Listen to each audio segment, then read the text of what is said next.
Il est question d'une rencontre autour d'une publication Alba Petra de Pierre Bongiovanni, mais aussi le lancement d'une maison d'édition, des éditions Sama, et heureux de les accueillir en librairie. Rachel, bon, juste en deux mots, c'est le monde de l'écriture, c'est un monde que tu côtoies depuis très longtemps. Tu as accompagné Reza, ton compagnon, photographe internationalement reconnu. Tu l'as accompagné dans les publications de ses différents ouvrages depuis très longtemps. Et récemment, tu as publié La part d'ombre. Tu reviens avec les éditions Sam. Alors déjà, je suis très heureuse d'être ici parce que pour ceux qui ne le savent pas, mais on connaît Hafid depuis 25 ans et on connaît particulièrement cette librairie depuis 25 ans puisque quand j'accompagnais nos enfants à l'école, ils s'arrêtaient tous les matins et Hafid avait cette générosité de les laisser parcourir les livres et la presse et ils ont appris à lire aussi ici. Donc, d'ailleurs, on était un peu en retard à l'école, mais c'est pas grave, on s'en fout. C'était quelque chose qui était important pour nous d'être dans ce lieu-là et de le faire vivre.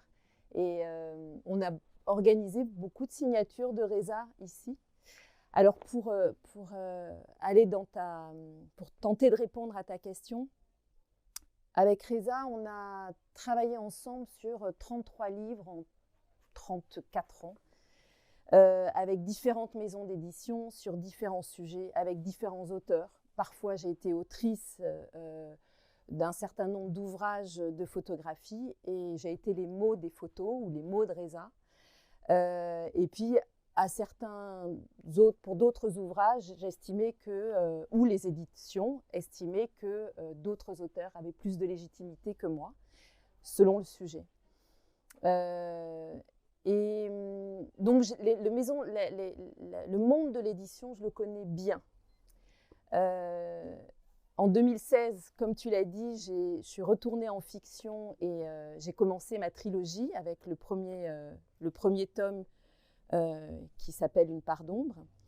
Il y a plein de sujets que j'avais envie de traiter en tant que livre, parce que moi, j'ai un attachement particulier à l'objet livre. Et ça depuis toujours.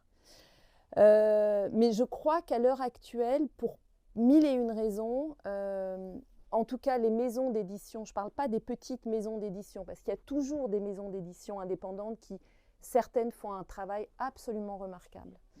Mais pour les maisons d'édition qui ont pignon sur rue, on a l'impression qu'elles sont prises dans une espèce d'engrenage de surpublication, de publications dont les thématiques, parfois, souvent, cochent les cases qu'il faut au moment où il faut. Et moi, j'avais envie d'aller contre ça. Par exemple, j'avais le désir, et j'ai le désir, de publier un roman graphique sur Massoud. C'est quelque chose que j'ai proposé. Et ça n'a pas trouvé acquéreur. J'ai envie de publier un livre, ça fait des années que j'ai envie de publier un livre sur Abraham. On a travaillé, tenté de faire en sorte que des maisons d'édition puissent être intéressées par ce sujet. Elles l'étaient jusqu'à arriver au commercial, qui trouvait que ce n'était pas vendeur.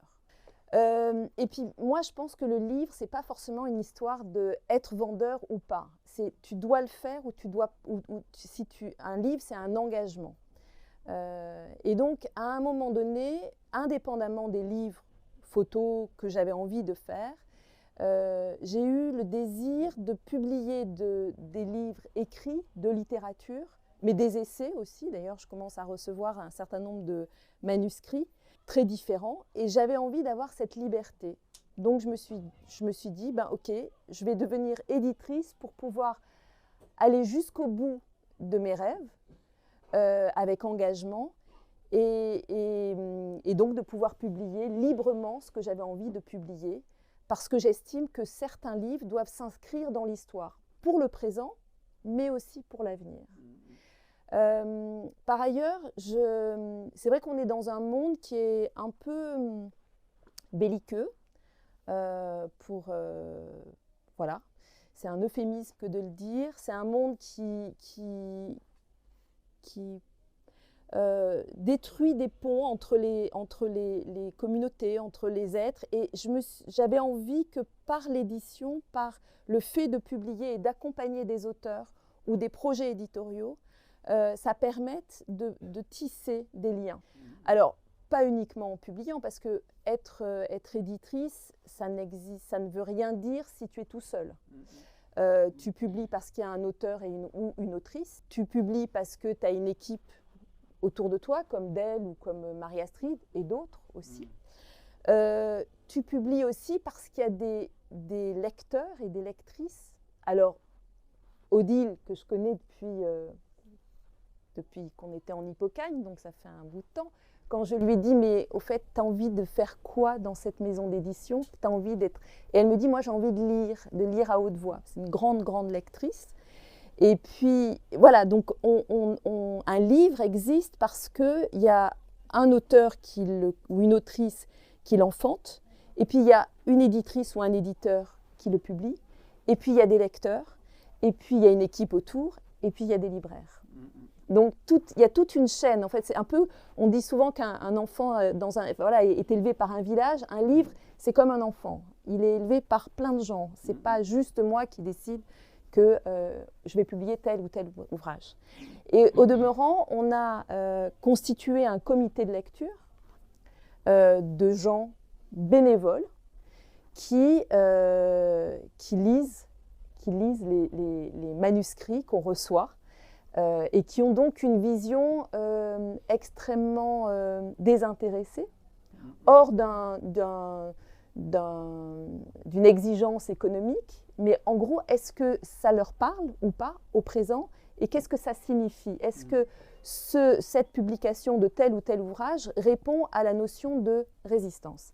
Alors pour parler de cette notion de résistance, puisque dans Sama, il y a Sama, on veut dire le ciel, mais Sama, c'est aussi une posture au monde, en tout cas pour moi, qui n'a pas un caractère religieux ou dogmatique, mais Sama, c'est aussi la danse des derviches, avec un axe, et donc un axe, un être qui est au milieu entre la terre et le ciel.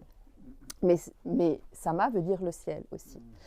Et j'ai créé Sama dans un esprit de résistance. Qu'est-ce que ça veut dire qu'un esprit de résistance? Chacun a sa définition. Pour moi, je ne résiste pas contre. L'acte de résistance, il n'est pas contre, mais il est pour.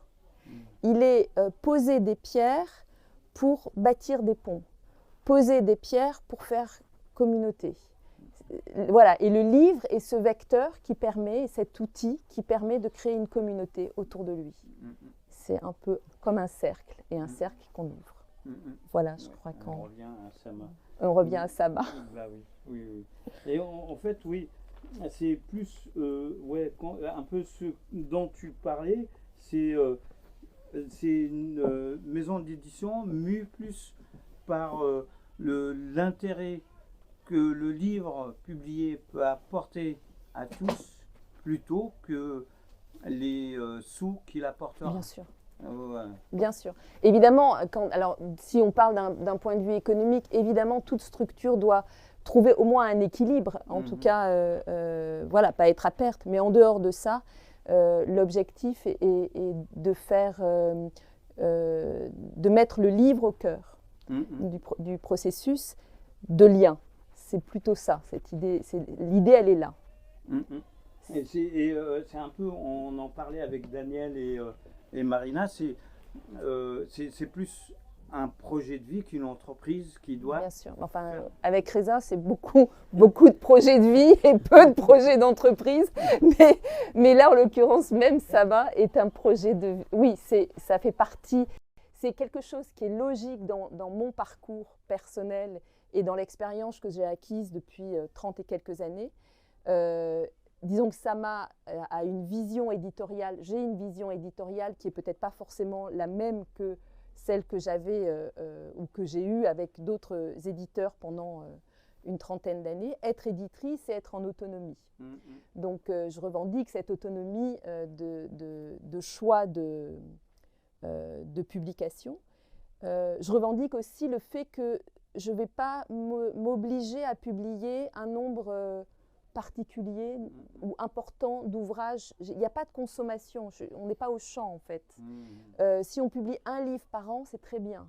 Et si on en publie 3 parce qu'on peut et qu'on est à l'équilibre et qu'on peut se permettre d'accompagner les auteurs et les livres pendant 3 en un an, tant mieux.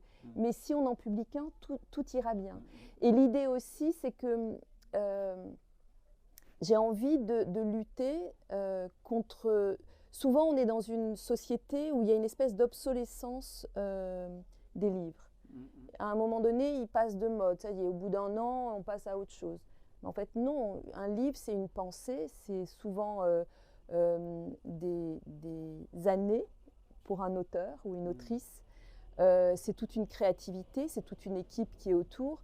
Et ce n'est pas un phénomène de mode, en fait. Moi, je lutte contre ça. Donc, j'ai envie d'accompagner... J'accompagne Alba Petra, qui est le premier ouvrage de la maison d'édition de Sama en 2024.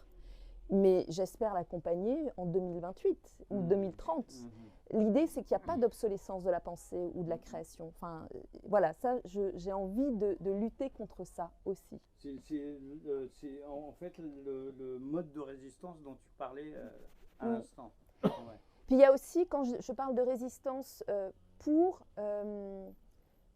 à terme, peut-être d'ici un an, parce qu'il faut, ça prend du temps aussi, j'ai envie d'inciter, par exemple, des jeunes à lire. À l'heure actuelle, les jeunes, 15 ans, 20 ans, lisent moins. Ils ont une lecture qui est plus fragmentée parce que réseaux sociaux, donc ils ont une lecture autre. Je ne dis pas qu'elle est moindre, je ne dis pas qu'elle est pas légitime, je dis simplement qu'on peut les inciter à lire des livres aussi. Donc voilà, j'ai envie de créer des rencontres, peut-être des concours où ils sortiraient avec des performances à partir d'un livre que Sama publierait. Donc l'idée, c'est pas simplement de convaincre les convaincus, mais d'aller chercher des lecteurs ailleurs. De faire des lectures ouvertes aussi. C'est ça l'idée. Voilà. D'ailleurs, il y a Isabelle qui arrive et qui va être publiée par Sama sur une série d'entretiens sur le courage, par exemple. Voilà. Qu'est-ce que le courage ?